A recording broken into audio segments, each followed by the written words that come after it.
Colin Kaepernick actually worked out with the Raiders, and apparently it went really well. Honestly, I am surprised it went really well because he's been out of the league for like what, 6 years. 6 years. And when he first was out of the league, I was like, oh, he deserves a job. For like 2 years after that, then I was like, he deserves a job then, but he might not be good anymore. Everybody who knows me knows I'm an ardent Colin Kaepernick defender, should have a job, blah, blah, blah. But my first thought when I read this, like you, was I want him to get signed by any means necessary. But there's a part of me deep down that doesn't want it to happen because, like you said, we have to admit he's been out of the league for 6 years. So if he might just embarrass himself. Yeah, if he's rusty at all, which he probably will be, even if it's in preseason or training camp. Yeah, people will rush to say that that's all the proof that he deserved the blackballing that he got all these years. When we know that's not the case, but yeah, no, I mean, like if he was signed within the 2 years after he was blackballed, I would have been okay with it. Excuse me, but it's just way too. It's the opportunity's gone, and it's like I feel like at this point he might be doing it for media attention.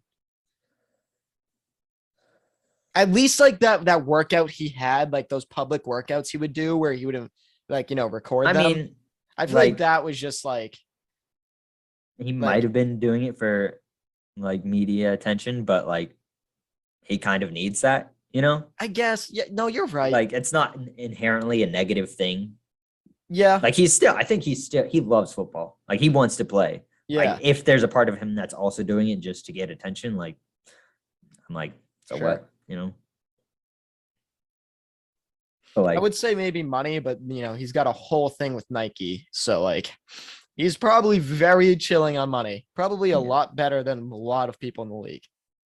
And it's just the whole too little, too late thing for me. Yeah. Like you remember in 2020 when all that stuff was going down and the NFL finally like posted like a video about racism is bad. It's like, thanks guys. That's real helpful now. Like you could have said something 4 years ago when one of your own players was kneeling for the flag, but whatever. Another thing is funny that's the Raiders. Because they have a reputation. Like Mark Davis, he said he was like he deserves every chance in the world to be a quarterback in the NFL, and I'm like, okay, is it that, or is it because a lot of your players go to prison that you want to sign them? Which one is it? Bit of both, probably the prison ones.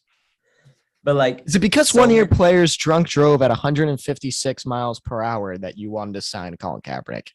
Is it because one of your players was waving around a gun on Instagram Live and then had other criminal charges that you wanted to sign Colin Kaepernick? Is it because, I don't know if he's still on the team, one of your players is very known to be a racist? Richie Incognito, is he still on the team? I don't think so. Google. He is a free agent. I think he definitely just had like his last year there. He just played last year. No, he did not play last year. That's crazy. He did.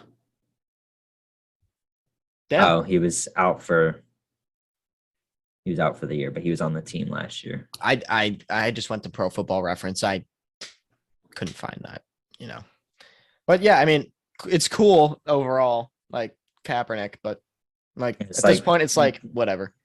So many teams have like said what Mark Davis said before, like he deserves every chance. Okay, then give him one.